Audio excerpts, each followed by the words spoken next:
This half hour on World News Now, how to keep children safe from online predators. Regina Lewis from AOL will join us here on the set. Welcome back here, everyone. We are going to take a closer look this morning at child porn and the internet. A House committee today will continue to hear testimony on the sexual exploitation of children online.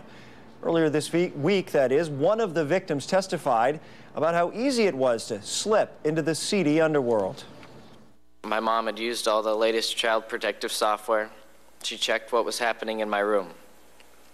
She occasionally took away my computer keyboard, but she was no match for the child predators who worked hard to make sure my child porn shows continued. And joining us now is AOL Consumer Advisor Regina Lewis. It's nice to have you here, Regina. We heard him testify that his mother used software programs that are supposed to limit the access that child pornographers have to children. What gives? What didn't work?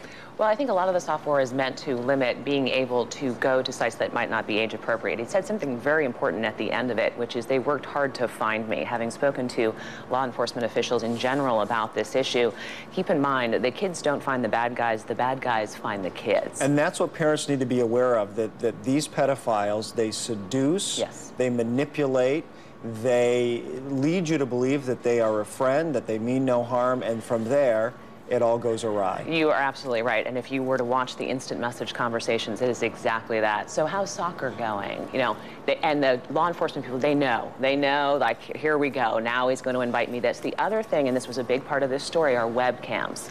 So in this case, Justin Berry, who we just heard, did a lot on the webcams. He was encouraged by the pedophiles, please do this, please do that. He made money this way. If your child has a webcam, they better have a good reason, and you better know what it is. You get webcam, you get PayPal, you're plugged in, you get seduced. I mean, we've heard about it for this particular Justin Berry from the time he was 13 years old. What would you say then to a parent? A child says, I want a webcam. They're inexpensive. They think they're helping their child. There seems to be no need for it. Yeah, I mean, I'm hard-pressed to come up with one. Obviously, they've a tremendous benefit, particularly in the deaf community, from a communication standpoint, but things start to go astray there, even on a more mild basis. Even the music video that was really fun, but then kind of leaked, and now, you know what I mean? It's a slippery, slippery slope, so I'd be real careful on the webcam front. We've got a lot of information that we're putting up as we talk about this, but it's pervasive. $20 billion black market industry, child porn, $20 billion. Yeah. Now, I will say this.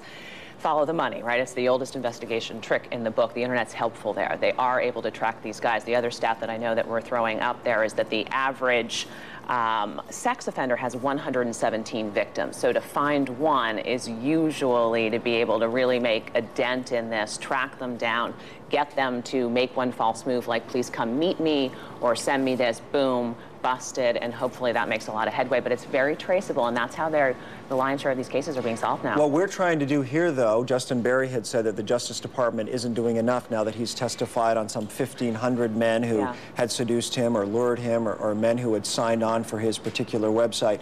So we're trying to be preemptive here. And how do you prevent a child in the first place from getting online and getting... What is AOL doing specifically that you think is a step in the right direction? Well, I think a lot of things. One, making sure that parents realize you do have to be involved in this game. The red flag is spending too much time online. So Justin says, you know, in his testimony, having read a little bit about this, he says, you know, they were my friends. I liked them. I trusted them. Your kids start saying, you know, I don't want to be on the soccer team anymore, but you like soccer. Too much, everything in moderation, too much time online is the #1 red flag. And for girls, by the way, it's I couldn't sleep, so I was just on the computer overnight. So that's red flag #1. And there is no technology. I'm not going to sit here and say, and I know that AOL and the entire industry wouldn't want me to, that is going to be the 100% fix here.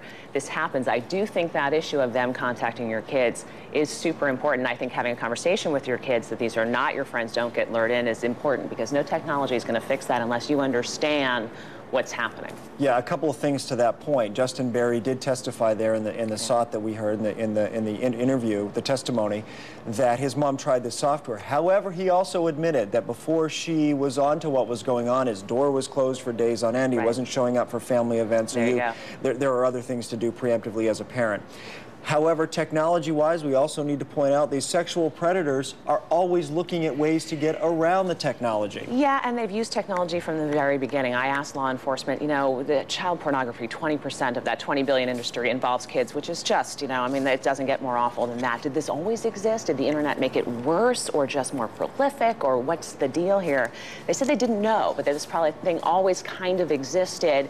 Now it is more accessible, but you know, the only silver lining in the story, it's also more traceable, and I think that's why we're seeing it's become another mechanism for what has always existed, and that is the seduction and molestation of children. All right, Regina Lewis from AOL, we appreciate it as always. Thank you, and we are back in just a moment.